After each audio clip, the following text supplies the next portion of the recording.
my Magickal Unicorns, how are you today? I hope you're all doing well. Welcome to another Gloomy's Garden and Witchery video.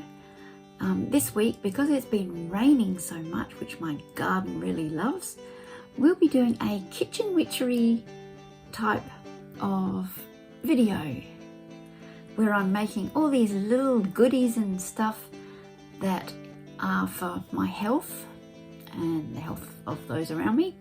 And what I usually do is make these things up, and as I'm doing them I put my intention into them, what they're for. So there'll be a ginger bug recipe that I'm doing, and that is the intention towards that is to help people's gut get good, so to speak. And then I'm doing a special sauerkraut, my very own mix of sauerkraut. That's only for me because Caitlin and Paul won't eat that, but I still put intention into it to help my gut biome, to help it heal, to help it run smoothly. Then I'm making some hormone balls, and that is for anyone who in the house whose hormones are going a bit wonky, like going through menopause or perimenopause, postmenopause, anything like that. I put the intention into that to help those situations as well. It's all about intent, and that's what makes it so good. I'm not really one for sharing like magic spells and things like that, because I find that's very personal, and I think there's so much of that sort of stuff on the internet already, so I don't particularly do that, but I just give you little inklings into what I do, magically or otherwise. So I hope you enjoy the video.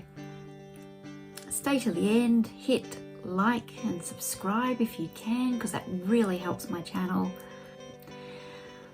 So yeah, enjoy.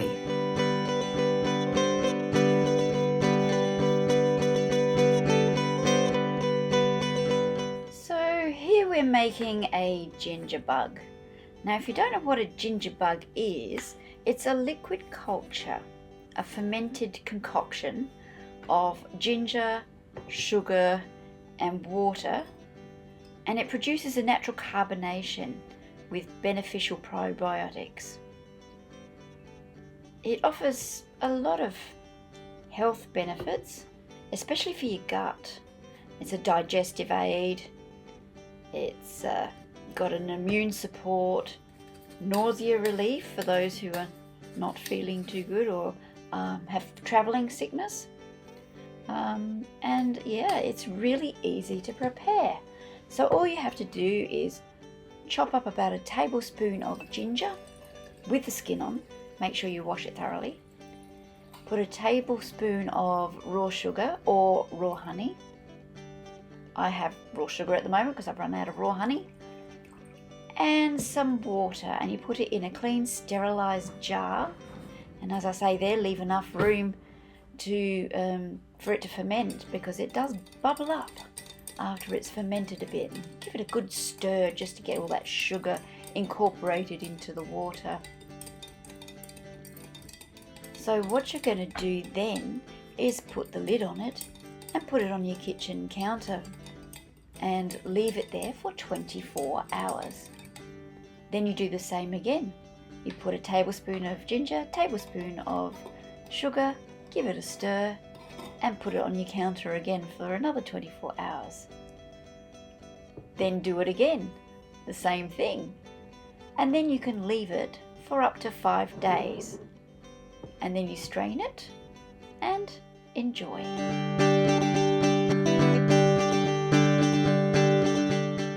Now my sauerkraut's a little bit different. I add a lot of things into it. Well, maybe not a lot, but here I've got some red cabbage, and I've got some normal green cabbage because I ran out of the red cabbage. I'd love to make it with just red cabbage only because it's so pretty, but yeah. So yeah, so you cut up your cabbage really fine, as you can see I'm doing here, and you put it in a bowl. And so that you don't get bored, I am actually going to speed this up a bit. Yeah, so you don't want to see me chopping for hours on end, do you? No. And I'm only making a small batch anyway, so we'll just speed it up a bit, shall we? Oh, I wish I could chop that quick normally. I'd probably end up cutting myself though, which would not be a good thing. Paul won't let me have really sharp knives in the kitchen because inevitably I end up cutting something.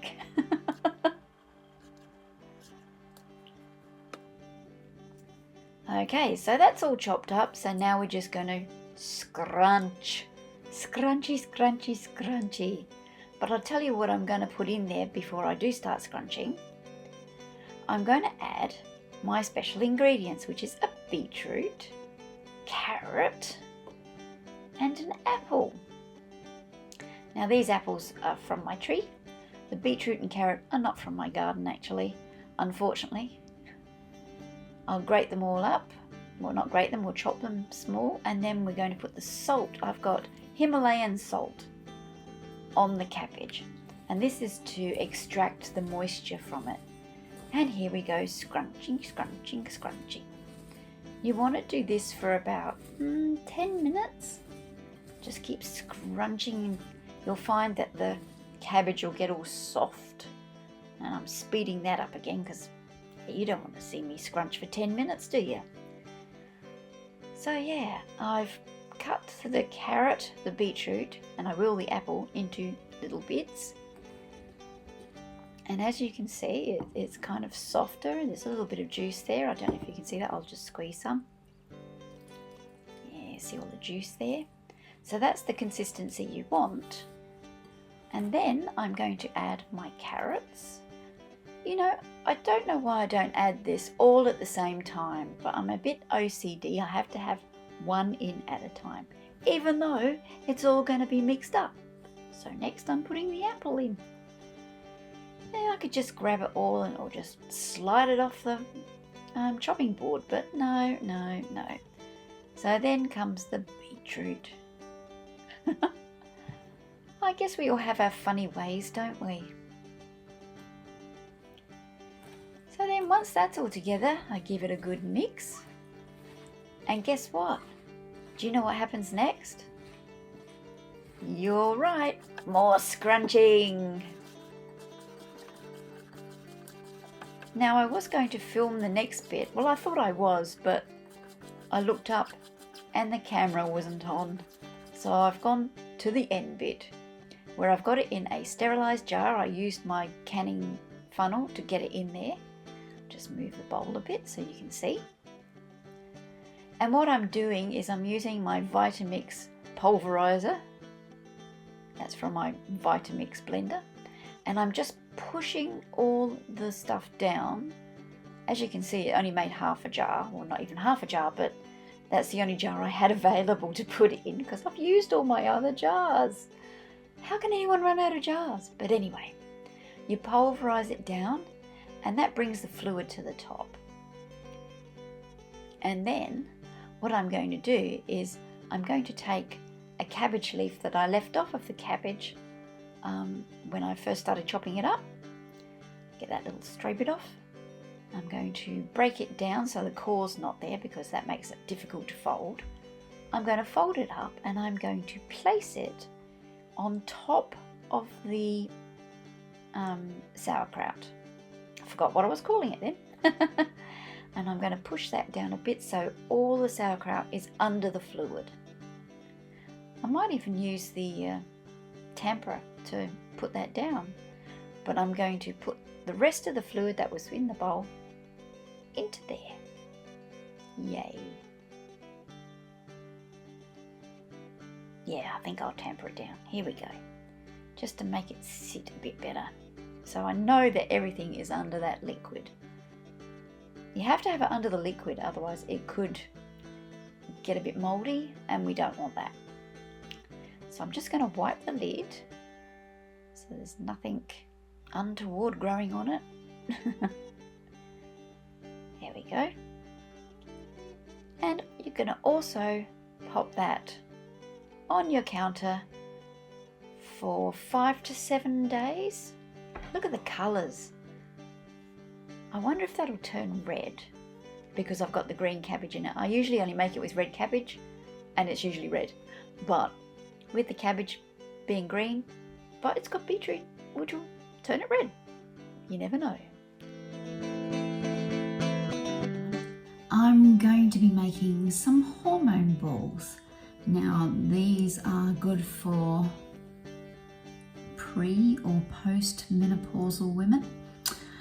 They're full of goodness and maca powder, which I've got here, which is a hormone balancing powder. So I am post-menopausal. I went through menopause when I was 42. I'm now 64. I have not taken any HRT or any medication for menopause. It's just a natural thing that happens. So let's treat it naturally, is what I say.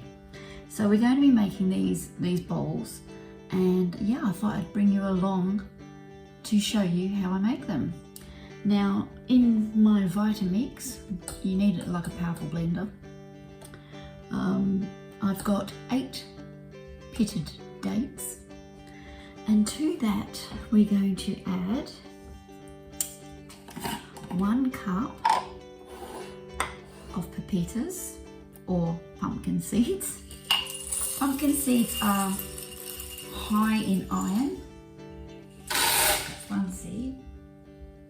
They've also got zinc, vitamin E, and selenium. Sorry, I have to look at my book because I can never remember what's what. So we've got our 1 cup of pumpkin seeds. Next we need 1 cup of sunflower seeds. Oh, look at that. That'll do. In they go. Sunflower seeds support overall wellness, so they're a good thing to include. Next we need 1/2 cup of sesame seeds. Now sesame seeds support a healthy metabolism and they give you glowing skin, apparently. So I'm going to do a mixture though, because I'm going to do 1/2 cup of white sesame seeds, and then the rest I'm going to do with black sesame seeds, because black sesame seeds are really, really beneficial for you. So there you go. So mix those in.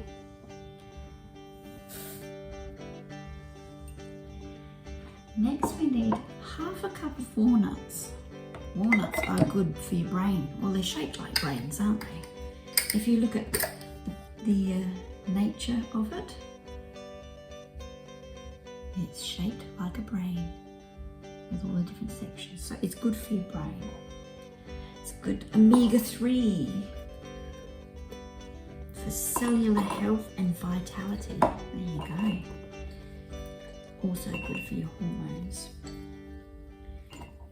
So I think that's about 1/2 cup. That's got rid of all my walnuts too.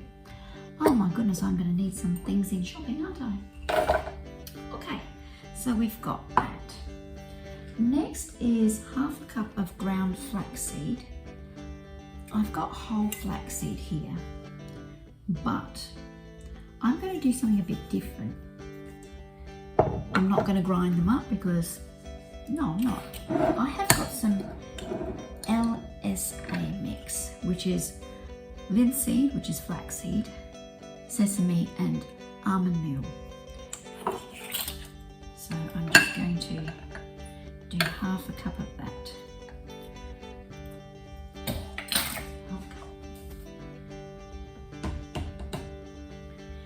Now for our hormone balancing,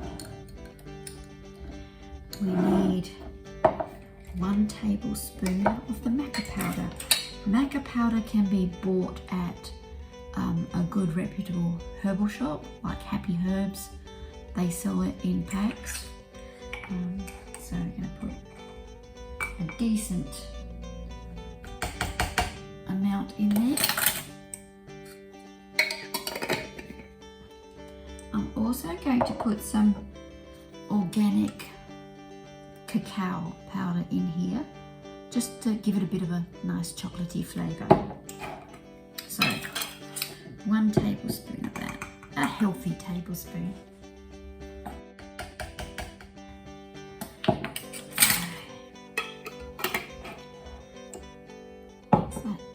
Then we need 1 tablespoon of melted coconut oil.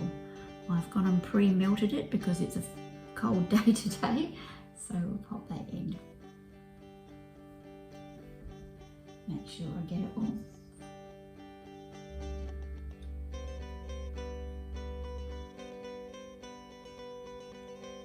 Okay, so we've got that.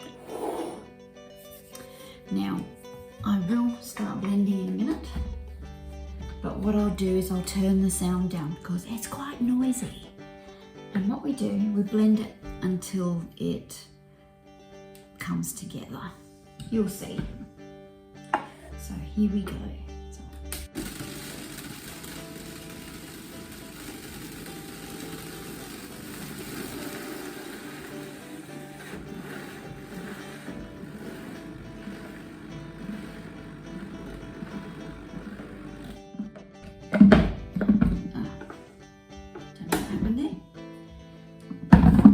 Got stuck. Let me get a spatula.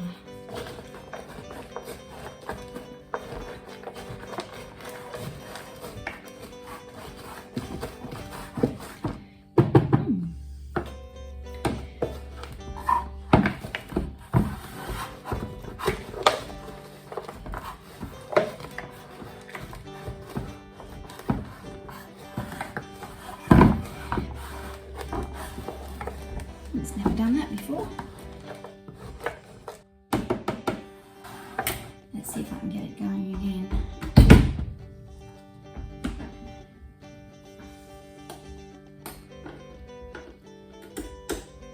Yep, it's broken.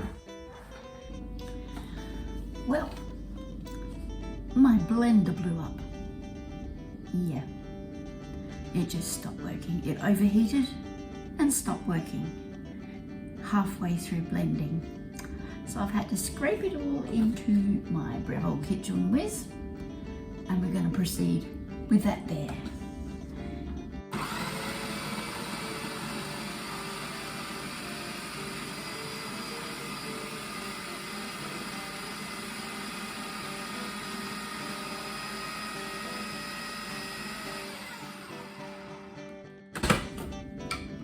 Give it a bit of a scrape down on the sides with my trusty spatula.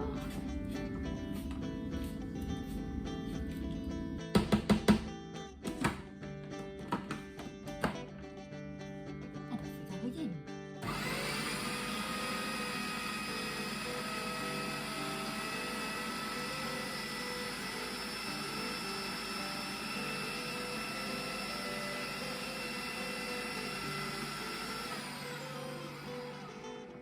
Might have to do that a few times because it does creep up the sides.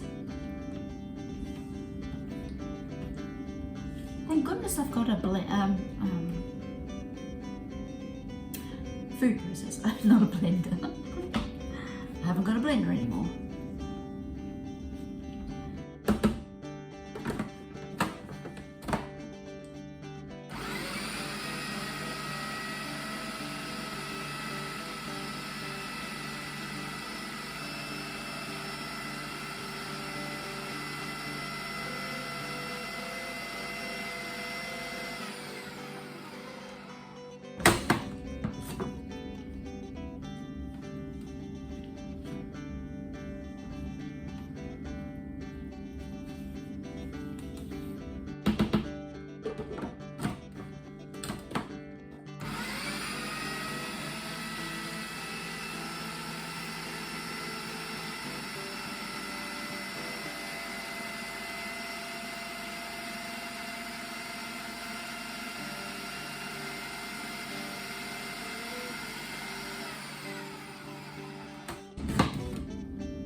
check the consistency and see if it forms a ball. So we just want to squash it together.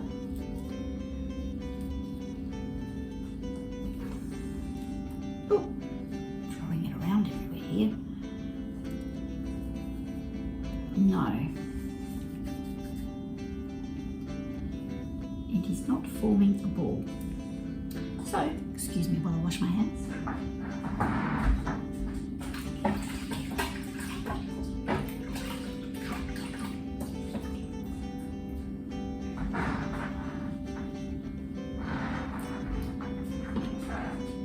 We shall blend it some more. I'll come back when it's the right consistency, okay? Okay, it's the right consistency now. So I've made my first ball, and what I'm going to do is just keep making balls and filling up my tray here that I've got, and then I'm going to put them in the fridge to set. They don't have to be very big, just bite size.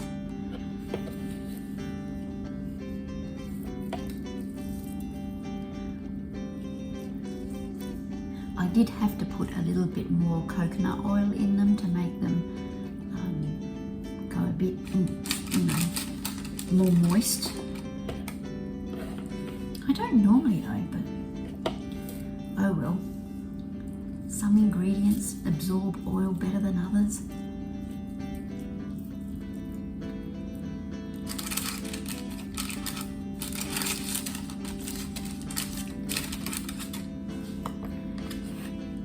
So yeah, I'll show you the finished product once they have all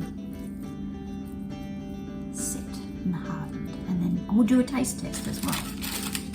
Alright, hang on a minute, I need some kitchen paper because I can't turn my phone off with greasy hands. See you soon. So, these have been in the fridge for a little while. There's two lots of them. There's one on the bottom and one on the top. They look like little meatballs actually. So let's give them a taste test.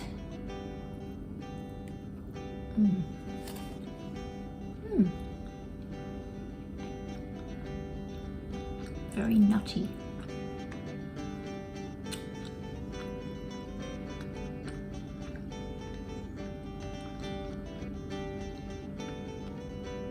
I think I should have put a bit more cacao in them.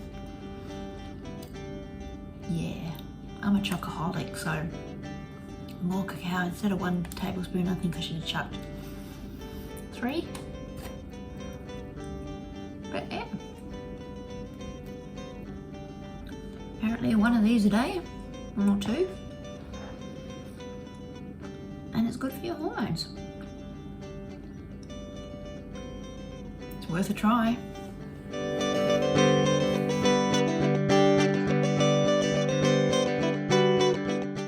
I'd make some homemade mayonnaise as well. I found a recipe on Instagram and I thought, oh, that looks interesting. It had like boiled eggs and olive oil and mustard and lemon juice and sea salt and apple cider vinegar, and I thought, okay, let's try and make this. So I made it up and it didn't look right at all, and it tasted very olivey and eggy. So I've gone and shoved, so I don't waste it, I've gone and shoved some cayenne pepper in there, some onion powder and some thyme and a little bit of honey, just to give it a bit of a sweet, because it had a very bitter aftertaste. And even though it still tastes very olivey, it's taken the egg taste away. So yeah, I don't think I'll be making this one again. So not everything you get off of the recipes that you get off of Instagram are great. I did make one before with a raw egg and avocado oil, with the mustard and the salt and the apple cider vinegar, and that one, and the lemon juice, and that one was nice. So I think I'll be making that one in future. I thought I'd just try this one because I needed some mayonnaise for this week, because I like mayonnaise on my salad sandwiches at lunchtime, or on my salad I like mayonnaise. So just a word of warning, if you're doing the boiled egg one, unless you've got some whiz bang recipe, let me know. But yeah, no, it was pretty yuck. So, but I do not like wastage, so I will not waste it. So I've adapted to my taste.